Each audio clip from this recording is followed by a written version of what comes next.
너 도대체 네가 결혼하는 남자가 어떤 사람인지는 알고 있는 거니? 햇볕에 새까맣게 타서 숯덩이 같은 어부 말이야. 엄마, 제발 민준 씨 그렇게 말하지 마세요. 뭐, 민준 씨? 우리 딸은 서울에서 잘 나가는 금융 전문가로 연봉이 수억인데 고작 1년에 몇 억 번다고 포항 어부한테 시집을 가? 너 혹시 뭐에 홀리기라도 한 거야? 결혼식장의 분위기는 순식간에 얼어붙었다. 한세영은 신부 대기실에 숨어 엄마가 밖에서 분노에 차 떨리는 목소리로 소리치는 것을 들었다. 손에 든 부케를 죽을 힘을 다해 꽉 쥔 채 살짝 열린 문틈으로 밖을 내다보았다. 하객들이 웅성거리며 수군대는 모습이 보였다. 서울, 부산, 심지어 제주도에서 날아온 동료와 친구들 모두가 뭐라 형언할 수 없는 눈빛으로 이 결혼식을 지켜보고 있었다. 결혼식장은 포항의 바닷가에 위치한 한 연회장이었다. 창문을 열면 동해바다가 한눈에 들어왔고 파도 소리가 시원하게 들려왔다. 인테리어가 호화롭다고는 할 수 없지만 밝고 깨끗했으며 곳곳에서 바다 내음이 났다. 하지만 서울의 5성급 호텔에만 익숙한 하객들의 눈에는 이곳이 그저 촌스럽기 짝이 없는 곳으로 보일 뿐이었다. 세영아, 너 정말 괜찮겠어? 절친 아름이가 귓가에 대고 속삭였다. 이 예식장 좀 봐. 그리고 저기 포항에서 온 친척들이라는 분들. 세상에 어떤 아저씨는 슬리퍼를 신고 오셨어. 세영은 씁쓸하게 웃을 수밖에 없었다. 오늘 이런 상황이 닥칠 것이라는 건 이미 예상하고 있었다. 3개월 전 강민준과의 결혼을 발표한 순간부터 주변의 의심과 비난은 끊이지 않았다.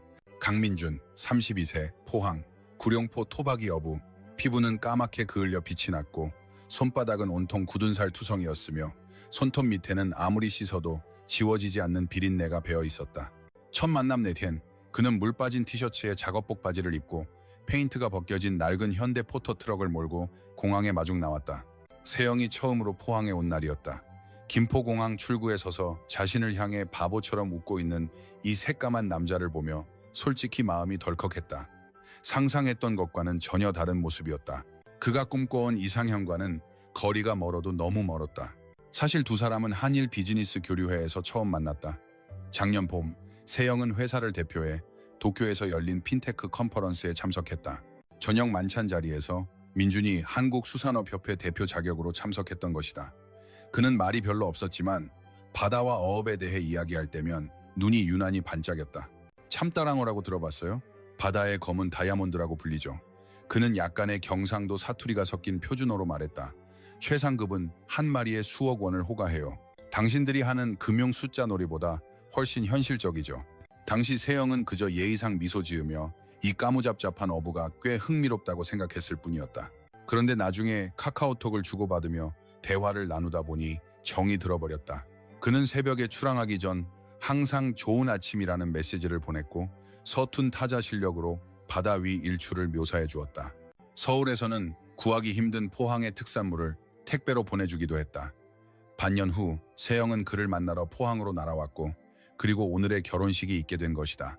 신부님 준비되셨나요? 입장 시간입니다. 웨딩 플래너가 문 밖에서 외쳤다. 세영은 심호흡을 한 번 하고 문을 열고 나갔다. 모든 사람의 시선이 일제히 그녀에게 쏠렸다.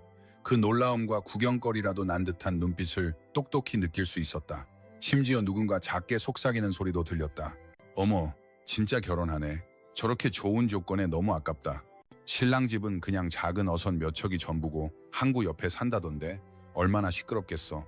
포항 어부가 한 달에 얼마나 번다고. 나중엔 분명히 세영이가 먹여 살려야 할걸? 음악이 울려 퍼지고 세영은 아버지의 손을 잡고 단상을 향해 걸어갔다. 민준이 그곳에서 기다리고 있었다. 누가 봐도 급하게 산 것이 분명한 정장이 몸에 꽉 끼었고 소매의 상표조차 떼지 않은 상태였다. 얼굴은 여전히 까맸지만 미소만큼은 더없이 진실했다. 정말 한 점 후회도 없겠니? 아버지가 귓가에 나지막이 물었다. 네 아빠, 전 확신해요. 세영은 단호하게 대답했다. 결혼식은 정해진 절차대로 진행되었지만 분위기는 내내 어색했다. 신랑 신부가 반지를 교환할 때 하객들은 각자 다른 생각을 하고 있었다. 서울에서 온 동료들은 한데 모여 수군거렸다. 신랑 측 친척들, 옷 입은 것 좀 봐. 너무 편하게 입고 온 거 아니야? 그러게 말이야. 어떤 아주머니는 꽃무늬 셔츠에 슬리퍼 차림이야. 하객 룩도 없이. 듣자 하니 포항 어부들은 다들 가난하다던데. 한 달에 몇백만 원 벌면 많이 버는 거겠지. 몇백만 원이면 서울에서는 최저임금 수준이잖아. 세영이는 월급만 해도 수천만 원인데 여자는 사랑에 빠지면 정말 바보가 되나 봐. 이런 말들이 바늘처럼 공기 중에 떠다녔다. 세영의 어머니는 얼굴이 파랗게 질려 몇 번이나 일어나서 쏘아붙이려 했지만 남편이 그때마다 말렸다. 민준의 부모님도 반대편에 앉아 안절부절 못하며 고개를 숙이고 있었다. 평생을 바다에서 보낸 민준의 아버지는 피부가 나무 껍질처럼 거칠었고 이런 자리가 영 불편한 듯 연신 넥타이를 잡아당겼다. 민준의 어머니는 손수건이 닳도록 쥐어짜며 긴장한 채 친척에게 경상도 사투리로 속삭였다. 우리 아들이 저 서울 색시를 데려온 게 정말 괜찮을까? 금융계의 재원이라는데 우리 같은 작은 어촌 마을이 감당할 수 있겠나? 민준이가 너무 순진해서 속고 있는 건 아닌지 몰라. 좋다고 실실 웃고만 있으니 양가 부모님 모두 걱정하고 있었지만 걱정의 방향은 정반대였다. 하객들에게 술을 따르는 시간은 그야말로 최악의 어색함으로 가득 찼다. 서울 동료들이 앉은 테이블로 갔을 때 정우라는 남자 동료가 술잔을 들고 가식적인 미소를 지으며 말했다. 세영아, 너 정말 제대로 시집 가는구나. 뭐 괜찮아. 네가 워낙 능력 있으니 나중에 가장 노릇해도 문제 없겠지. 민준의 얼굴이 목덜미까지 빨개졌다. 하지만 그는 아무 말도 하지 못하고 세영의 손만 꽉 잡았다. 정우씨, 말 함부로 하지 마세요. 세영이 억지로 미소를 지었다. 내가 뭘 틀린 말 했어? 정우는 술 기운이 오른 듯 했다. 이 예식장 규모 좀 봐. 내가 지난달에 갔던 김 부장님 결혼식은 강남에서 했는데 인테리어 비용만 2억이었어. 여긴 뭐 5천만 원도 안 들었겠네. 옆에 있던 여자 동료도 끼어들었다. 듣자 하니 어부들은 4대 보험도 제대로 안 된다던데 늙으면 어떡해. 세영아, 너 정말 잘 생각해야 해. 앞으로 스트레스가 클 텐데. 맞아. 우리는 서울에서 4대 보험에 주택 자금 대출, 스톡 옵션까지 다 있잖아. 그들은 마치 진심으로 세영을 위하는 것처럼 말했지만 모든 문장에는 가시가 돋쳐 있었다. 민준의 손등에 핏줄이 붉어졌다. 세영은 그가 폭발하기 직전임을 느끼고 몰래 그의 손등을 토닥이며 속삭였다. 신경 쓰지 마. 하지만 조롱은 계속되었다. 그 테이블을 지나 대학 동기들이 앉은 테이블로 향했다. 평소 명품 자랑을 즐기던 혜진과 그녀의 남편도 있었다. 세영아, 축하해. 혜진이 잔을 들며 민준을 위아래로 훑어보았다. 근데 내 선택 정말 독특하다. 너처럼 뛰어난 애를 좋다는 남자가 줄을 섰을 텐데 어떻게 하필? 그녀는 말을 끝맺지 않았지만 그 의미는 분명했다. 그녀의 남편은 더 노골적이었다. 민준의 어깨를 툭 치며 말했다. 형씨, 이렇게 좋은 아내를 얻었으니 앞으로 열심히 살아야겠네. 부담이 꽤 크겠어. 아내분이 이렇게 대단한데 고기잡이로 1년에 얼마나 벌어요? 우리 민준 씨는 아주 잘하고 있어요. 세영의 목소리가 차가워졌다. 아기는 없었어요. 그 남자는 두 손을 들며 무고한 척했다. 그냥 궁금해서요. 서울에서는 포항 어업에 대해 잘 모르거든요. 제 기억으로는 그냥 힘들기만 하고 수입은 그저 그런 일, 맞죠? 민준은 마침내 참지 못하고 입을 열었다. 목소리가 약간 떨렸다. 그럭저럭요. 가족 부양하는 데는 문제 없습니다. 가족 부양에 문제 없다니 참 소박하시네. 그 남자는 큰 소리로 웃었다. 우리는 맨날 경제적 자유, 조기 은퇴만 생각하는데 형씨는 멘탈이 정말 좋으시네요. 그 말에 담긴 우월감은 숨길 수가 없었다. 술을 따르는 내내 세영은 등에 가시가 돋는 것처럼 고통스러웠다. 그 눈빛들, 그 말들 모두가 너는 잘못된 사람과 결혼했다. 내 가치가 떨어졌다고 말하고 있었다. 결혼식이 마침내 끝나고 마지막 하객들을 배웅한 뒤 세영은 녹초가 되어 포항 시내에 얻은 작은 아파트 소파에 주저앉았다. 이곳이 그들의 신혼집이었다. 인테리어는 간단했고 가구는 모두 이케아 같은 저렴한 제품이었지만 깔끔하게 정돈되어 있었다. 민준이 그녀 옆에 앉았다. 그의 얼굴은 여전히 굳어 있었다. 미안해. 그가 갑자기 입을 열었다. 뭐가 미안해요? 세영이 고개를 돌려 그를 보았다. 내가 당신을 창피하게 만들었어. 민준이 고개를 숙였다. 당신 친구들은 분명히 당신이 눈이 삐어서 나 같은 놈이랑 결혼했다고 생각할 거야. 나도 알아. 내가 그들에 비하면 아무것도 아니라는 거. 난 그냥 어부일 뿐이야. 매일 새벽 3시에 일어나 바다로 나가고 돌아오면 온몸에서 비린내가 나지. 대학도 못 나왔고 투자 같은 건 전혀 몰라. 그냥 물고기 잡고 날씨 보고 배 수리하는 것밖에 할 줄 아는 게 없어. 됐어요. 세영이 그의 말을 끊었다. 강민준 씨, 내 말 똑똑히 들어요. 내가 당신과 결혼한 건 당신 지갑을 보고 한 게 아니에요. 당신이 무슨 차를 타고 무슨 집에 사는지 보고 한 것도 아니라고요. 난 그냥 당신이라는 사람이 좋은 거예요. 하지만은 무슨. 세영은 벌떡 일어섰다. 내가 서울에서 몇 년을 살았는데 번지르르한 정장을 입은 성공한 남자들, 실은 이기적이고 위선적인 인간들을 얼마나 많이 봤는지 알아요? 내가 왜 당신을 사랑하는지 알아요? 당신은 진실하니까. 나한테 잘해주는 게 진심에서 우러나오니까. 당신이 참다랑어에 대해 이야기할 때 눈이 무섭도록 반짝였어요. 수백억짜리 프로젝트를 이야기하는 사람들보다 훨씬 더 빛났다고요. 민준이 고개를 들어 그녀를 보았다. 눈가가 약간 붉어져 있었다. 그리고 세영이 갑자기 웃기 시작했다. 누가 어부는 돈이 없다고 정해놨어요? 아직 나한테 통장도 안 보여줬잖아요. 나 이제 당신 아내인데 재산 공개해야 하는 거 아니에요? 그녀는 원래 그를 웃게 해주려고 농담을 한 것이었지만 민주는 그 말을 듣고 표정이 오히려 더 복잡해졌다. 정말 보고 싶어? 당연히 봐야죠. 세영이 장난기 가득한 얼굴로 웃었다. 당신이 돈이 얼마나 많은지는 신경 안 쓰지만 부부 사이의 집안 사정은 파악하고 있어야죠. 민주는 몇 초간 침묵하더니 주머니에서 휴대폰을 꺼내 은행 앱을 열었다. 화면을 한참 동안 쳐다보며 마치 마음속으로 수없이 연습한 것처럼 망설이다가 휴대폰을 세영 앞으로 내밀었다. 놀라지 마. 그의 목소리는 모기 소리처럼 작았다. 세영은 휴대폰을 받아들고 무심코 화면을 쓱 쳐다보았다. 그리고는 그 자리에서 얼어붙었다. 휴대폰에는 계좌 잔액이 선명하게 표시되어 있었다. 그 숫자의 행렬에 머리가 하얘졌다. 83억 200만 원. 세영은 눈을 세게 깜빡였다. 헛것을 본 줄 알았다. 휴대폰을 좀 더 가까이 가져가 숫자를 하나하나 다시 세어보았다. 틀림없었다. 정말로 83억이 넘었다. 이게 당신 계좌예요? 민주는 순순히 고개를 끄덕였다. 이건 그냥 입출금 통장에 있는 돈이고 정기 예금에도 좀 넣어뒀는데 이만큼은 아니고 대략 30억 정도 될 거야. 그 외에 주식이랑 펀드도 조금 있고. 세영은 정신이 아득해지는 것을 느꼈다. 잠깐만요. 이게 입출금 통장이라고요? 언제든지 꺼내 쓸 수 있는 돈? 응. 민준이 머리를 긁적였다. 어획식이나 태풍이 올 때 갑자기 장비를 사거나 배를 수리해야 할 수도 있어서 현금을 좀 넉넉하게 두는 편이야. 정기 예금은 부모님이 들어주신 거고 나중을 위해 남겨두라고 하시더라. 세영은 어딘가에 앉아서 정신을 차려야겠다고 생각했다. 털썩 소파에 다시 주저앉아 그 숫자를 뚫어져라 쳐다보았다. 머릿속은 이미 텅 비어 있었다. 83억 원. 그녀는 서울에서 금융분석가로 일하며 연봉이 세후 1억 2천만 원 정도로 업계에서는 고액 연봉자에 속했다. 하지만 한 푼도 쓰지 않고 모아도 이 돈을 모으려면 거의 70년이 걸린다. 그런데 그녀의 동료들이 가난한 어부라고 불렀던 이 남자는 아무렇지 않게 이만한 돈을 가지고 있었다. 어떻게 한 번도 말 안 했어요? 세영의 목소리가 떨렸다. 당신이 물어본 적 없잖아. 민준이 순박하게 말했다. 그리고 난 이런 건 중요하지 않다고 생각했어. 당신은 돈 신경 안 쓴다고 했잖아. 신경은 안 쓰죠. 세영은 발을 동동 굴렀다. 하지만 이건 너무하잖아요. 고기잡이로 어떻게 이렇게 많은 돈을 벌어요? 민주는 잠시 생각하더니 천천히 설명하기 시작했다.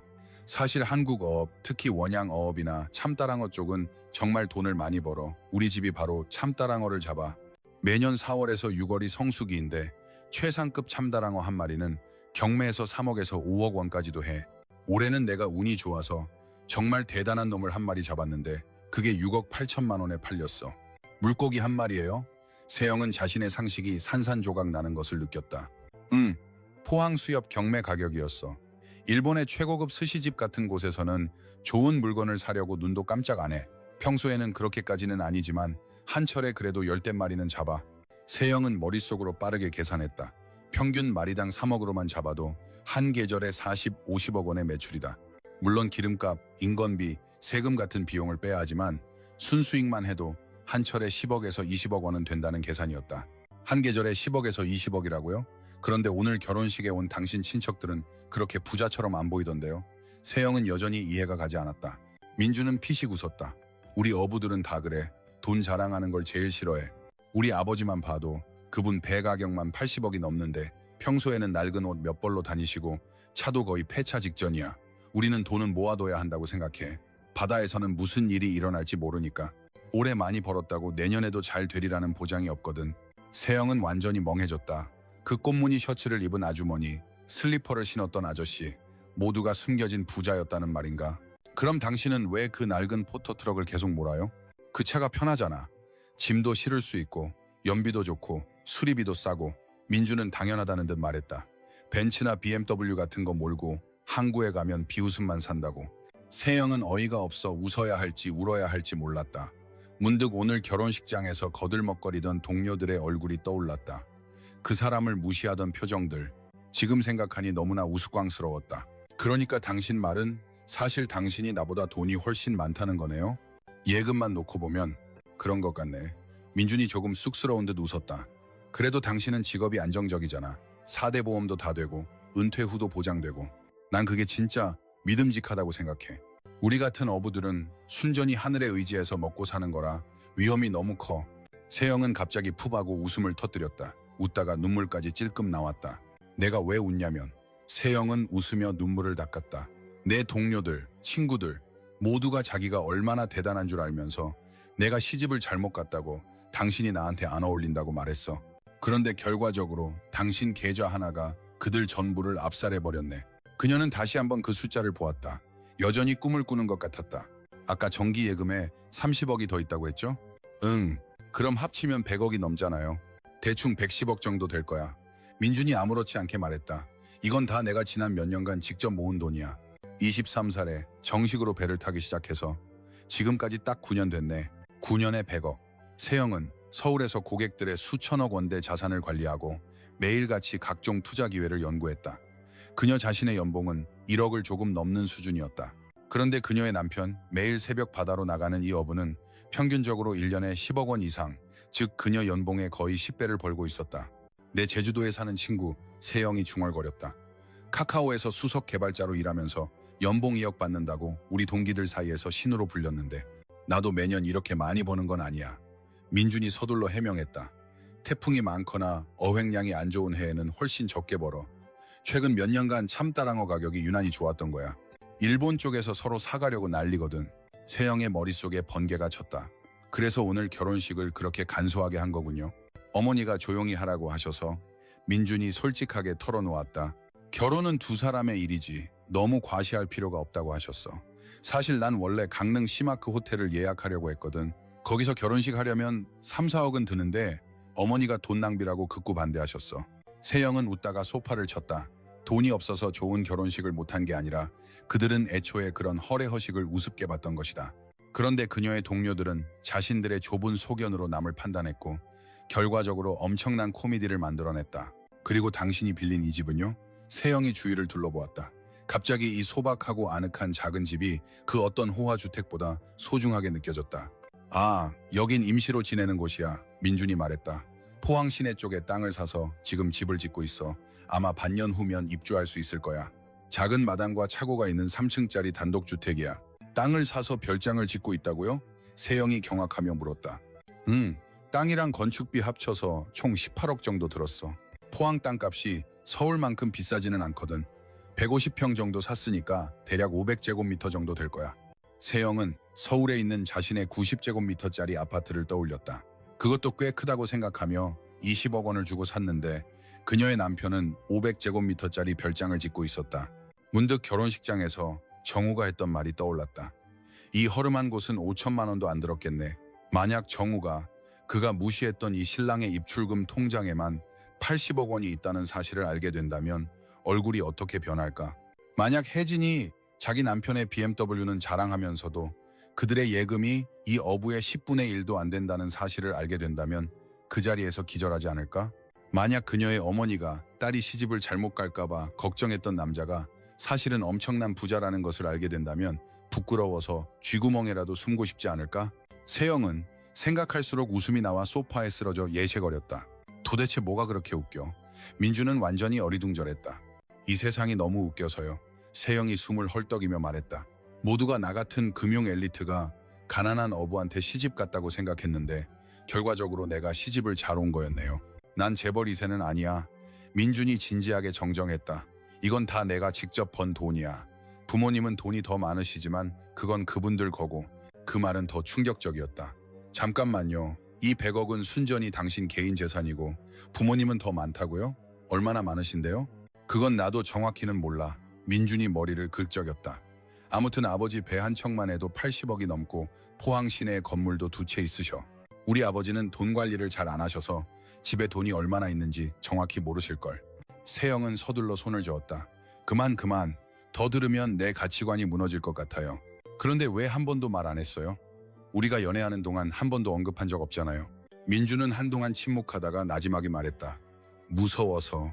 뭐가 무서워요? 당신이 돈 때문에 나를 만나는 걸까봐 그가 고개를 숙여 그녀를 보지 못했다.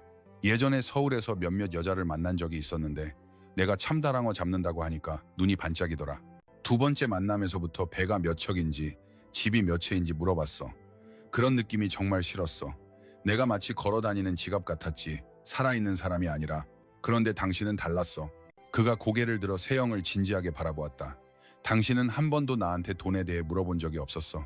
내가 그 낡은 트럭으로 마중 나갔을 때도 당신은 실은 내색 하나 없었지. 내가 당신을 비린내 나는 항구로 데려갔을 때도 당신은 한 번도 인상을 찌푸리지 않았어. 당신은 정말로 나라는 사람을 좋아해 준 거지 내 돈을 좋아한 게 아니었어. 세영의 눈시울이 순식간에 붉어졌다. 그래서 계속 말을 못했어. 민준의 목소리가 낮아졌다. 결혼하고 나서 알려주고 싶었어. 우리의 미래가 당신 친구들이 걱정하는 것처럼 그렇게 힘들지 않을 거라고. 내가 당신을 아주 편안하게 살게 해줄 수 있다고. 초호화 저택이나 슈퍼카는 없을지 몰라도 적어도 평생 돈 걱정은 안 하게 해줄 수 있다고. 세영은 와락 그에게 달려가 그를 꼭 껴안았다. 눈물이 주르륵 흘러내렸다. 이 바보야. 그녀는 울면서 웃으며 말했다. 오늘 결혼식장에서 내가 얼마나 힘들었는지 알아요? 그들이 하나같이 비아냥거리면서 당신이 나한테 전혀 어울리지 않는다고 말하는 걸 들으면서 내 마음은 칼로 베이는 것 같았다고요. 미안해. 민준이 그녀의 등을 부드럽게 토닥였다. 진작에 다 말해줬어야 했는데. 아니, 당신은 하나도 잘못한 거 없어. 세영이 눈물 가득한 얼굴을 들었다. 당신이 한 게 정말 옳았어요. 만약 당신이 처음부터 이렇게 돈이 많다고 말했다면 오히려 내가 스스로를 의심했을 거예요. 내가 돈에 눈이 멀었나 하고. 하지만 지금은 아주 확실해요. 나는 당신이라는 사람을 사랑하는 거예요. 두 사람은 그렇게 한참을 조용히 껴안고 있었다. 그래도 세영이 갑자기 훌쩍이며 말했다. 그 사람들한테 진실을 알려주고 싶어서 미치겠어요. 그들 얼굴이 새파랗게 질리는 걸 보고 싶다고요. 민주는 참지 못하고 웃음을 터뜨렸다. 그럼 어떻게 하고 싶은데? 나도 모르겠어요. 세영이 말했다. 그냥 그들이 완전히 잘못 봤다는 걸 깨닫게 해주고 싶어요. 그럼 다음 기회에. 민준이 웃으며 말했다. 다음에 기회 봐서 내가 당신을 구룡포항으로 데려가서 우리 집 배랑 냉동 창고를 보여줄게. 그러면 다들 알게 될 거야. 한국 어부들이 그들이 생각하는 것처럼 그렇게 초라하지 않다는 걸. 세영은 고개를 끄덕였다. 그러다 문득 한 가지가 떠올랐다. 참, 아까 주식이랑 펀드도 있다고 했죠? 그냥 조금 사봤어. 한 10억 원 정도? 민준이 대수롭지 않게 말했다. 난 그런 건 잘 몰라서 자산관리사한테 맡겼어. 주로 ETF랑 우량주 위주로. 위험이 좀 적게. 세영은 그 자리에서 할 말을 잃었다. 자신은 금융을 모른다고 말한 이 어부가 아무렇지 않게 10억 원짜리 투자 포트폴리오를 언급하며 ETF와 우량주를 정확히 지목했다. 웬만한 주식 투자자들보다 훨씬 전문적이었다. 신혼 첫날 밤은 세영의 충격 속에서 지나갔다. 그녀는 침대에 누워 밤새 뒤척였다. 잠이 오지 않았다. 휴대폰을 꺼내 민준이 보여준 은행 앱 캡처 화면을 쳐다보았다.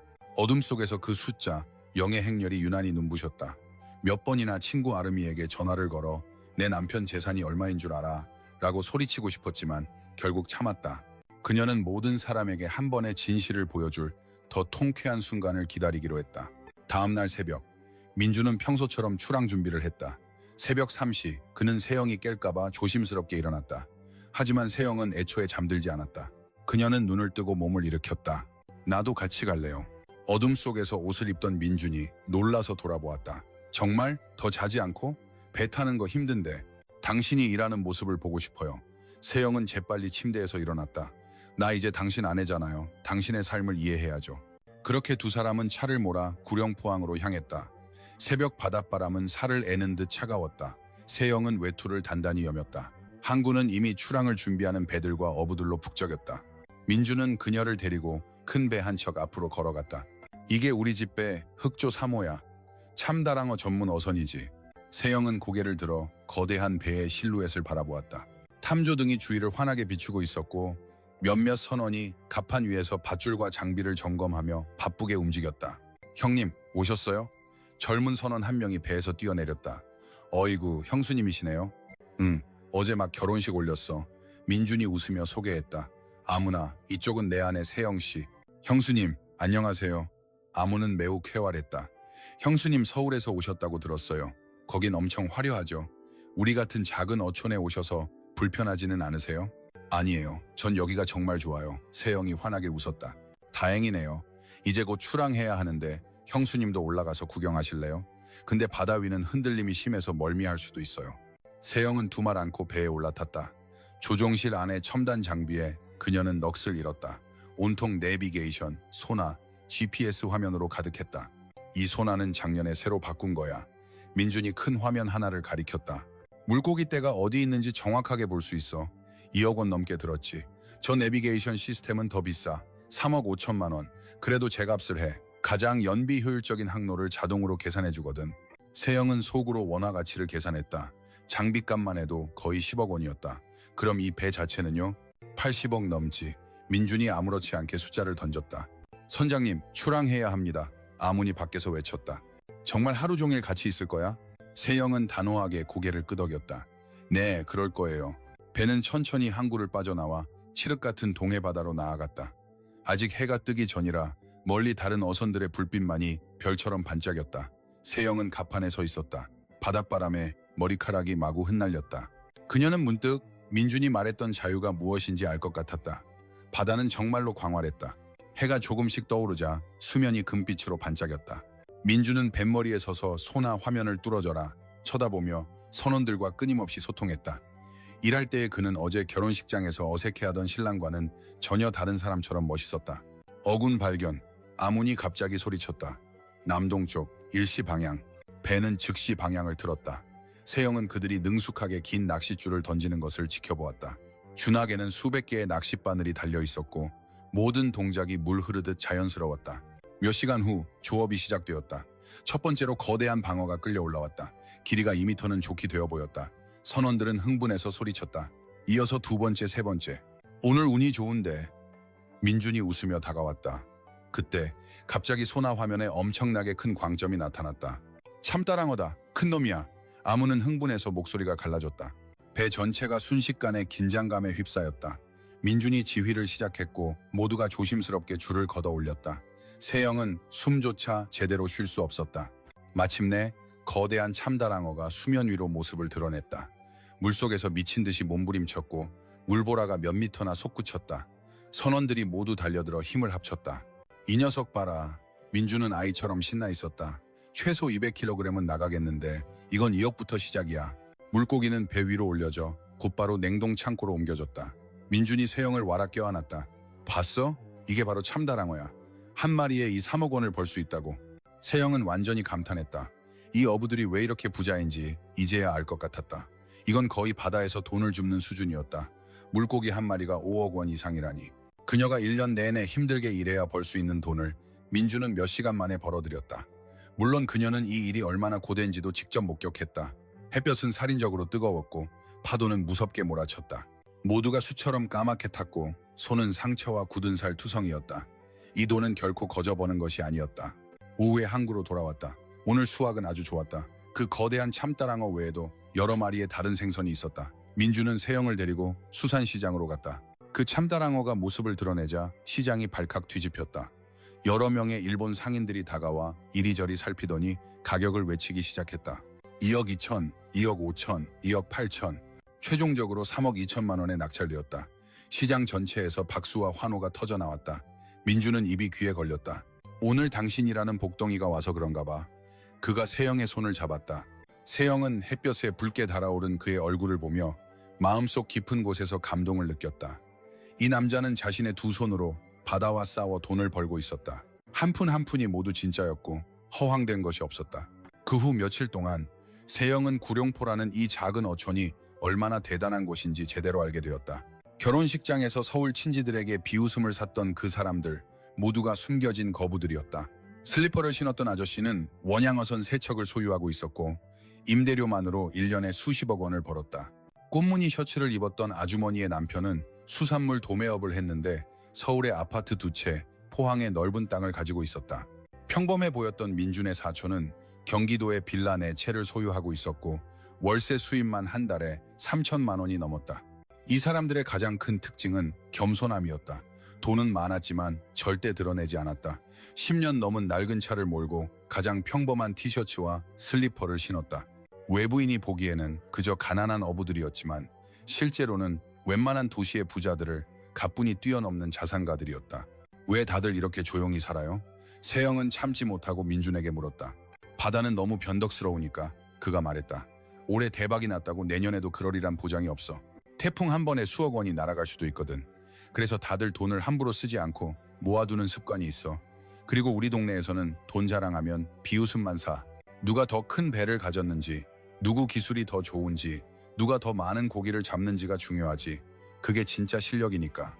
세영은 점점 이 세계를 이해하게 되었다. 그들의 생각은 서울의 도시 엘리트들과는 완전히 달랐다. 그들은 명품 가방에 관심이 없었고 화려한 고급차나 호화주택을 부러워하지 않았다. 그들을 진정으로 자랑스럽게 만드는 것은 자신의 실력으로 벌어들인 깨끗한 돈과 튼튼한 가정이었다. 일주일 후 세영은 서울로 돌아가 사직서를 내기로 결심했다. 더 이상 금융업에 종사할 생각이 없었다. 앞으로는 포항에 머물며 민준과 함께 살기로 했다. 이 결정이 알려지자 동료와 친구들 사이에서 난리가 났다. 너 미쳤어? 정우가 전화기 너머로 소리쳤다. 회사에서 얼마나 잘 나가고 있는데 곧 승진할 판에 사직서를 낸다고? 그 어부 때문에? 네, 제 남편 때문이에요. 세영의 목소리는 더없이 평온했다. 세영아, 제발 정신 좀 차려. 아름이도 안타까워했다. 서울에서 연봉 수억 받으면서 잘 살다가 왜 포항으로 가려는 거야? 맨날 햇볕에 그을리고 어쩌면 같이 배 타고 고기 잡아야 할지도 몰라. 세영은 웃음을 참을 수 없었다. 고기 잡는 거 생각보다 재미있더라. 너 완전히 그놈한테 세뇌당했구나. 혜진은 단체 카톡방에서 대놓고 비난했다. 듣자 하니 지방은 서울보다 월급도 훨씬 적다던데 가면 삶의 질이 뚝 떨어질 거야. 그리고 그 강민준이라는 사람, 그가 너한테 뭘 해줄 수 있는데? 세영은 이 메시지들을 보며 진실을 그들 얼굴에 던져버리고 싶은 충동을 간신히 참았다. 그녀는 더 통쾌한 순간을 위해 꾹 참기로 했다. 사직 절차는 빠르게 진행되었다. 사장님은 개인적으로 그녀를 몇 번이나 불렀고 작은 송별회도 열어주었다. 그 자리에서도 모두가 그녀를 설득했다. 한세영 씨, 정말 잘 생각한 거 맞아? 사장님이 한숨을 쉬며 말했다. 우리 회사 최고의 분석가인데 내년에는 팀장으로 승진시킬 생각이었어. 사장님, 저를 좋게 봐주셔서 감사합니다. 하지만 이미 결심했습니다. 세영은 확고하게 웃었다. 정말 아쉽군. 사장님이 고개를 저었다. 하지만 여자는 사랑을 위해 희생하기도 하니까 앞으로 행복하길 바라네. 희생이라는 말이 세영의 기분을 상하게 했다. 그는 그저 자신이 더 원하는 삶을 선택했을 뿐이었다. 그리고 돈만 따지자면 그녀는 민준과 결혼해서 엄청난 이득을 본 셈이었다. 그녀는 굳이 설명하지 않았다. 짐을 챙겨 포항으로 돌아갈 준비를 했다. 공항에 도착했는데 우연히 혜진과 마주쳤다. 세영아, 이제 가는 거야? 혜진은 명품 캐리어를 끌며 머리부터 발끝까지 샤넬로 치장한 모습이었다. 나 대만으로 출장 가는데 여기서 마주칠 줄은 몰랐네. 응, 이제 집으로 가. 세영이 웃으며 말했다. 아이고, 네가 가버리면 이제 모임에 한 명 빠지겠네. 혜진이 가식적으로 한숨을 쉬었다. 잘된 일일 수도 있지. 우리가 잘 사는 거 보면 속만 쓰릴 테니까. 말이 좀 심했다. 세영은 미간을 찌푸렸다. 참, 내 남편은 마중 안 나왔어? 혜진이 주위를 둘러보았다. 포항에 있어. 나 혼자가. 어머머, 결혼한 지 일주일 만에 마중도 안 나온다고? 혜진의 얼굴에 그럴 줄 알았다는 표정이 스쳤다. 우리 남편은 내가 출장 갔다 올 때마다 꽃다발 들고 차로 마중 나오는데 얼마나 로맨틱한지 몰라. 사람마다 사는 방식이 다른 거니까. 세영이 담담하게 대꾸했다. 혜진이 갑자기 다가와 목소리를 낮췄다. 너한테만 알려주는 비밀인데 우리 남편 또 승진했어. 이제 연봉 3억이야. 강남에 두 번째 아파트도 샀어. 120제곱미터짜리 10억 넘는 거. 축하해. 세영이 웃으며 말했다. 그러니까 말이야. 여자는 남편 잘 만나는 게 제일 중요해. 미래를 봐야 한다고. 혜진은 나는 널 위해서 하는 말이야 라는 표정이었다. 꼭 발전 가능성 있는 남자를 찾아야 해. 안 그래? 세영은 그저 웃기만 하고 대답하지 않았다.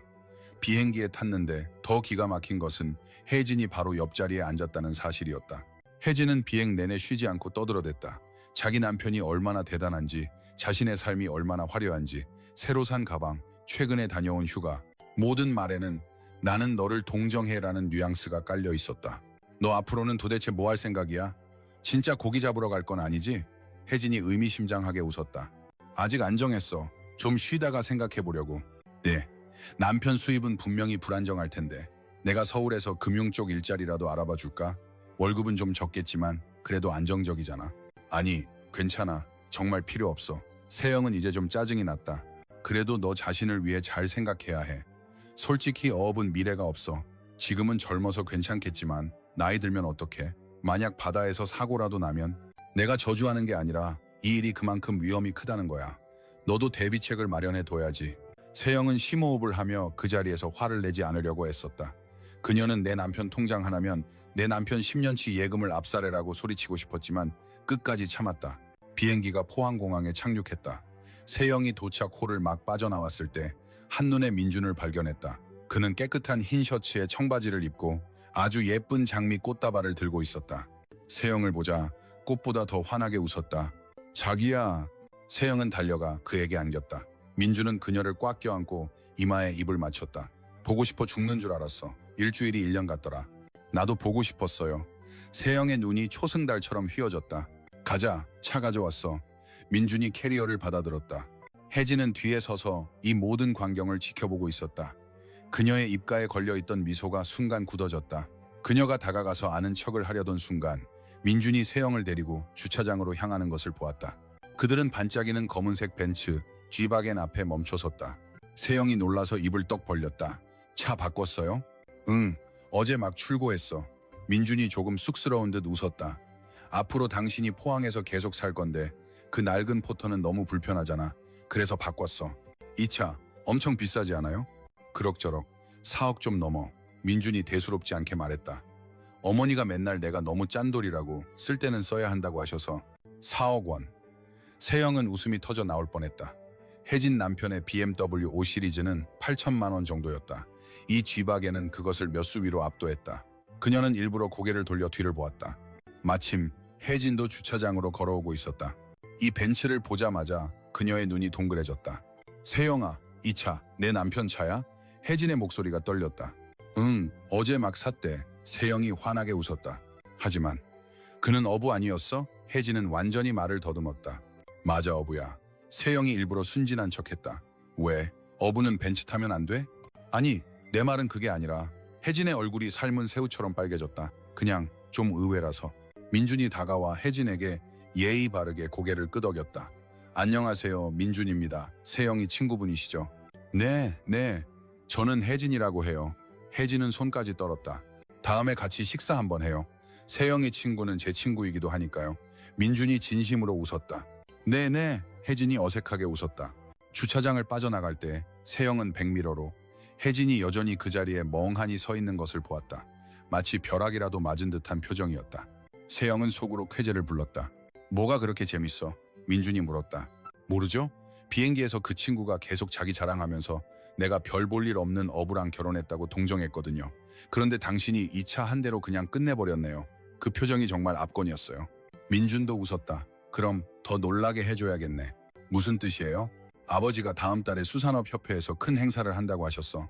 서울 그랜드 하얏트 호텔에서 열리는데 그때 전국의 원양 어업 종사자들이 다 모일 거야.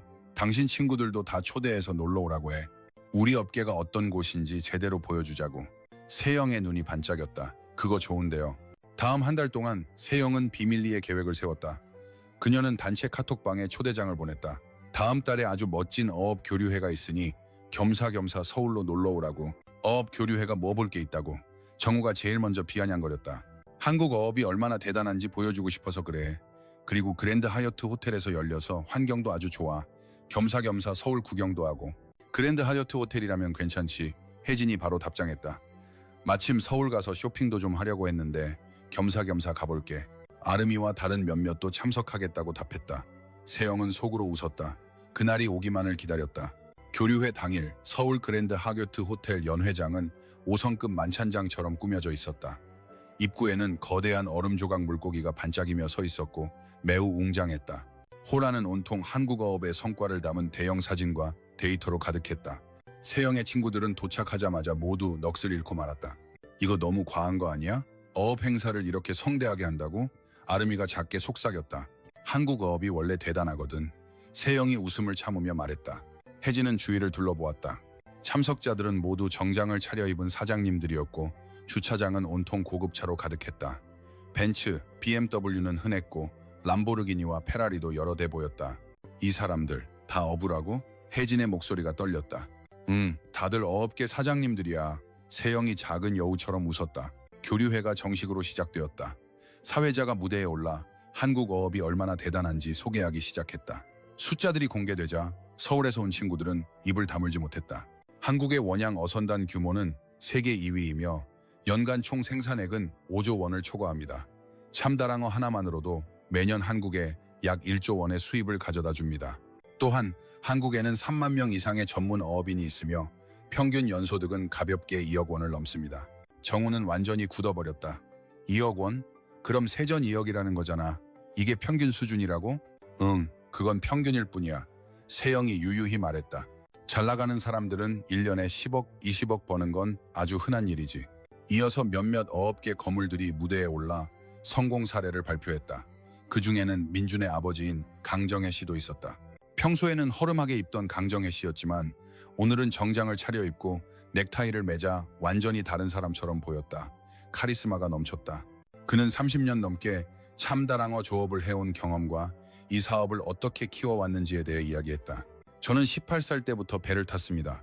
그때는 정말 가난했죠. 낡은 작은 배 한 척이 전부였습니다. 강정혜 씨가 웃으며 말했다. 지금 저는 전문 참다랑어 어선 3척을 가지고 있습니다. 3척을 합치면 200억 원이 넘습니다. 작년 우리 집의 어획물 총 매출은 150억 원이었고 순이익은 40억 원 정도였습니다. 장내에서 뜨거운 박수가 터져나왔다. 세영의 친구들은 입이 떡 벌어져 달걀이라도 들어갈 것 같았다. 200억짜리 배, 1년에 순이익 40억? 혜진의 목소리가 떨렸다. 이거 뻥 아니야? 당연히 진짜지. 세영이 태연하게 말했다. 우리 아버님은 한국수산업협회 부회장님이시기도 해. 이 데이터들은 얼마든지 찾아볼 수 있어. 그럼 그분이 내 시아버님이시라고? 아름이의 목소리가 떨렸다. 결혼식 날에는 그렇게 소박하게 입으셔서 집이 아주 가난한 줄 알았는데. 세영은 웃음을 참을 수 없었다. 우리 동네 어부들은 다 그래. 평소에는 엄청 조용히 지내지만 실제로는 다들 부자야. 그때 민준이 다가왔다. 오늘은 멋진 맞춤 정장을 입어 비록 피부는 여전히 까맸지만 자신감이 넘쳐 결혼식 날과는 완전히 다른 사람처럼 보였다. 여러분, 먼 길 오시느라 고생 많으셨습니다. 한국에 오신 것을 환영합니다. 민준 씨, 아까 아버님이 하신 말씀 전부 진짜예요? 정우는 말을 더듬었다. 물론이죠. 민준이 웃으며 말했다. 아버지는 이 일을 30년 넘게 하셨고 어업계에서는 아주 유명하신 분입니다. 그럼 당신은요? 저는 아직 아버지께 배우는 중입니다. 민준은 겸손하게 말했다. 다만 작년에 운이 좀 좋아서 조금 벌었습니다. 얼마나요? 정우가 참지 못하고 물었다. 비용이랑 세금 다 떼고 순이익으로 25억 원 정도 벌었습니다. 민준이 아무렇지 않게 말했다.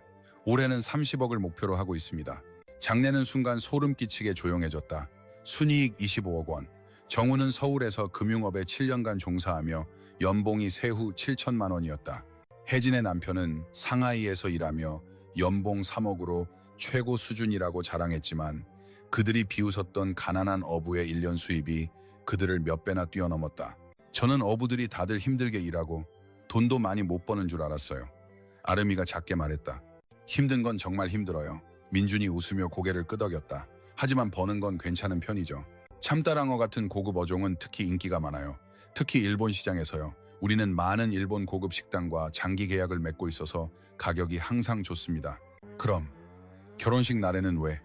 정우는 말을 잇지 못했다. 그는 그날 자신이 얼마나 어리석은 말을 했는지 떠올리며 얼굴이 화끈거렸다. 그날은 어머니가 조용히 하라고 하셔서요. 민준이 웃으며 설명했다.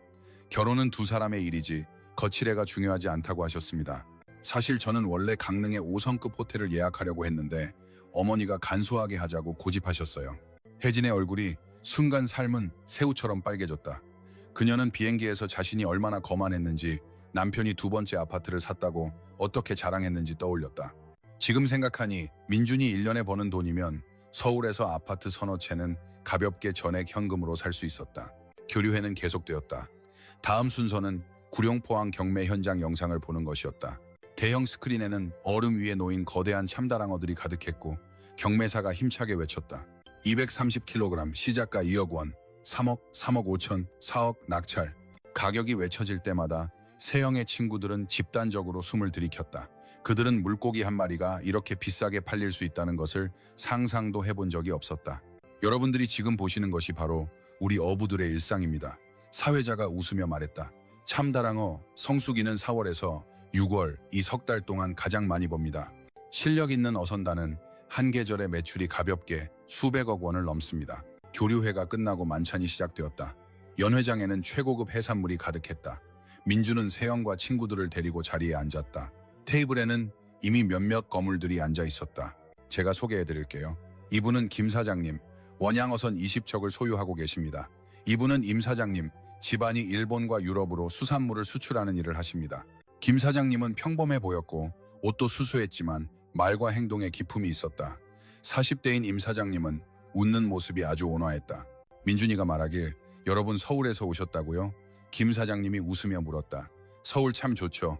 저도 몇 번 가봤는데 정말 아름다운 도시입니다. 오늘 정말 저희가 큰 경험을 했습니다. 정우가 서둘러 말했다.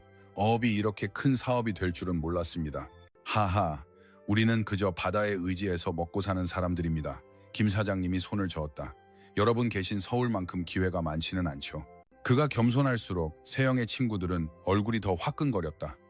그들은 마침내 결혼식 날 자신들이 얼마나 우스꽝스러웠는지 깨달았다. 만찬이 중반쯤 되었을 때 강정혜 씨가 술잔을 들고 다가왔다. 그는 아주 기분 좋게 웃고 있었다.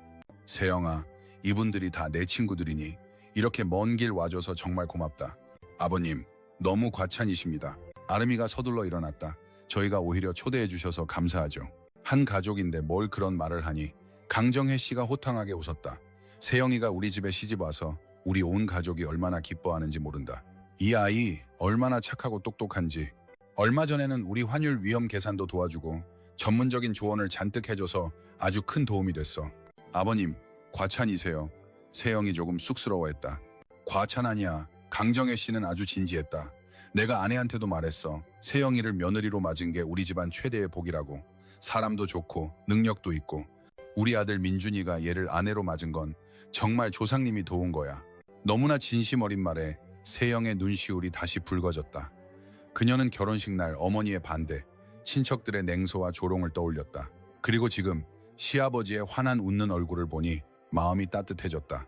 만찬이 끝나고 이미 늦은 밤이 되었다. 세영과 민주는 호텔을 나섰다. 서울의 야경이 무척 아름다웠다. 오늘 통쾌했어? 민준이 웃으며 물었다. 완전요. 세영은 조금도 숨기지 않았다. 그들 표정 봤어요? 특히 혜진이 얼굴이 새파래졌더라고요. 그러니까 다른 사람들이 어떻게 보는지 너무 신경 쓰지 마. 민준이 그녀의 어깨를 감쌌다. 우리가 잘 살면 되는 거야. 세영은 그의 어깨에 기댔다. 고마워요. 뭐가? 나에게 다른 종류의 삶을 보여줘서요. 세영이 나지막이 말했다. 예전에는 성공이란 대도시에서 치열하게 경쟁하고 집 사고 차 사고 명품을 걸치고 화려하게 사는 것이라고만 생각했어요. 하지만 이제는 알아요. 행복에는 정해진 방식이 없다는 걸. 당신들은 여기서 묵묵히 일하며 땀 흘려 돈을 벌잖아요. 힘들게 번 돈이지만 깨끗한 돈이죠. 누구 눈치 볼 필요도 없고 서로 속일 필요도 없고요. 이런 삶도 정말 멋져요. 민준이 그녀를 꽉 껴안았다. 앞으로는 우리 같이 이런 삶을 살자. 포항에 새 집이 완성되면 그리로 이사가고 만약 금융일이 계속하고 싶으면 서울로 출퇴근해도 돼. 차로 1시간이면 가니까. 일하기 싫으면 집에서 쉬거나 내 장부 관리하는 걸 도와줘도 좋고. 우리 사업이 점점 커져서 재무를 아는 사람이 꼭 필요하거든. 그럼 제가 당신 회사 재무총괄 이사가 될게요. 세영이 웃으며 말했다. 2달 후 혜진은 SNS에 글을 하나 올렸다. 포항 어업 교류회에 참석하고 어부에 대한 생각이 완전히 바뀌었다. 바다에 의지해서 정말로 억만장자가 될 수 있다는 것을 깨달았다. 존경스럽다. 아래에는 무슨 일이냐고 묻는 댓글이 잔뜩 달렸지만 그녀는 결혼식 날 자신이 무슨 말을 했는지에 대해서는 다시는 언급하지 않았다. 그리고 세영은 이미 포항의 새 별장에 입주했다. 정원과 차고가 있는 3층짜리 단독주택이었고 창밖으로는 푸른 논이 펼쳐져 있었다. 그녀는 2층에 사무실을 만들고 민준의 장부 관리와 해외 비즈니스를 돕기 시작했다. 그녀가 금융계에서 쌓은 노하우를 활용하여 수출 절차를 더 원활하게 만들고 더 많은 해외 대형 고객들을 유치했다. 집안 사업은 한 단계 더 도약했다. 가끔 그녀는 발코니에 서서 멀리 보이는 바다를 멍하니 바라보며 민준과 결혼하기로 결심했던 그날 밤을 떠올렸다. 그녀는 조금도 후회하지 않았다. 그녀가 결혼한 것은 돈뿐만이 아니라 진심으로 그녀를 아껴주는 사람, 평생을 함께할 사람이었기 때문이다. 과거에 그녀를 비웃었던 사람들은 그녀는 더 이상 마음에 두지 않았다. 진정한 행복은 다른 사람에게 증명할 필요가 없기 때문이다. 이야기의 마지막, 세영과 민주는 자신들의 정원에 서서 해가 천천히 바다 아래로 잠기는 것을 바라보았다. 바닷바람이 불어와 짠 내음과 함께 새로운 희망을 실어왔다. 내일 또 출항해야 하네. 민준이 말했다. 부두까지 배웅할게요. 세영이 웃으며 고개를 끄덕였다. 두 사람은 서로를 보며 미소 짓고 손을 잡고 그 따뜻한 집으로 함께 들어갔다.